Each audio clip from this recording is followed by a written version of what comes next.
I'll take the first one. Yeah. So to kick it off, I saw an interesting clip from Instagram this weekend, and it was talking about how AI will drive the adoption of cryptocurrency. And so I think for those of us that have seen the world of cryptocurrency heating up, there's a lot of talk about, Bitcoin versus other cryptos, which Bitcoin maxis would tell you that Bitcoin is not a cryptocurrency. It is an asset.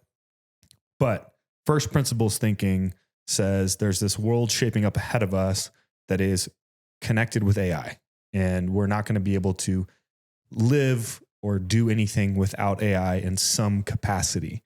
But let's play the clip first, because I don't want to take away the punchline here. In the AI world, I think there's this big blind spot that like a lot of the AI people have, which is that as soon as you want AI agents in particular to start doing economic transactions, which is of course an inevitable requirement, is that agents start to be able to interact economically with each other or with humans.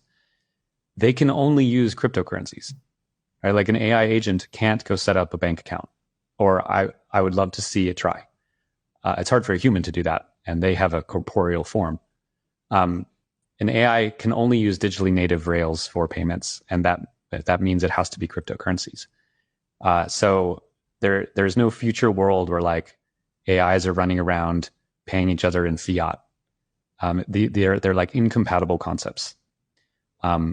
So as crypto develops, as AI develops, these things I think will converge, and it'll become very obvious to, I think, even the AI people in the near future that for economic interaction, like the only way is to use actually digitally native assets. So that's something, those two worlds generally aren't communicating with each other. They're running in parallel with one another, but they are slowly but surely converging. And there's a reason that the United States government is on their way to try to create a CBDC, centralized digital currency. There's all these different cryptos, from Ethereum to ADA to Solana to a bunch that I don't even know.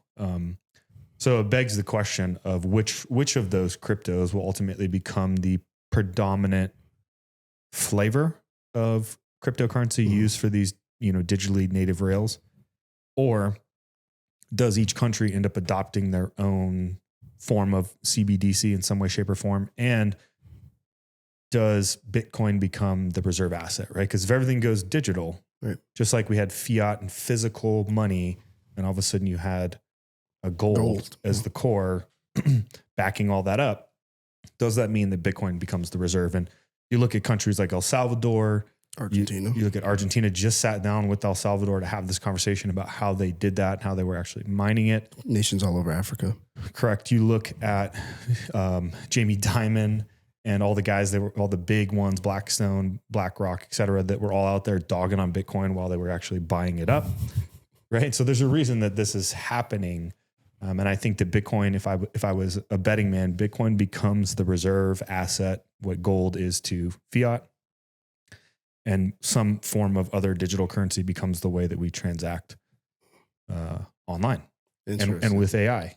And so I can't advocate for this enough, but if you are an entrepreneur and you're not paying attention to cryptocurrencies and you think that it doesn't matter and never happen, and you're not paying attention to AI and you think that it's never going to happen, you're in for a world of hurt. And maybe it's okay because you're halfway out the door, but if you're still mid-career, you're still building, you're still in the game, you need to be paying attention to this stuff because it will matter. We're in what the internet was in 1985. We're in that era right now with AI and cryptocurrency.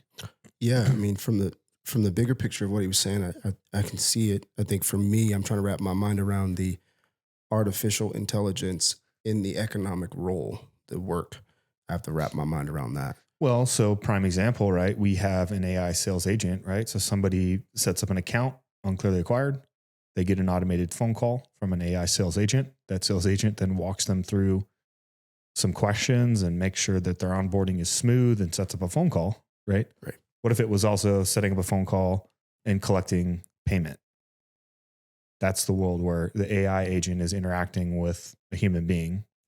And then there's this other world where AI agents are just communicating with each other, right?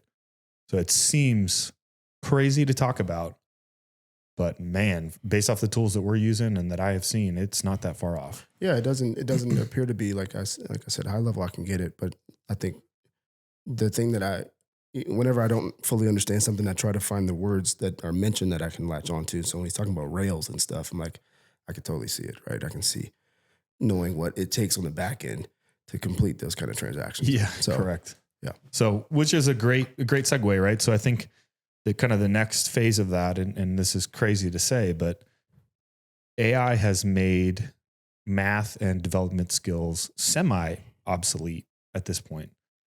That was a clear competitive advantage for probably the last 20 years. If you knew how to write code, you were really good at mathematics. Now AI can do that faster, cleaner, more accurately.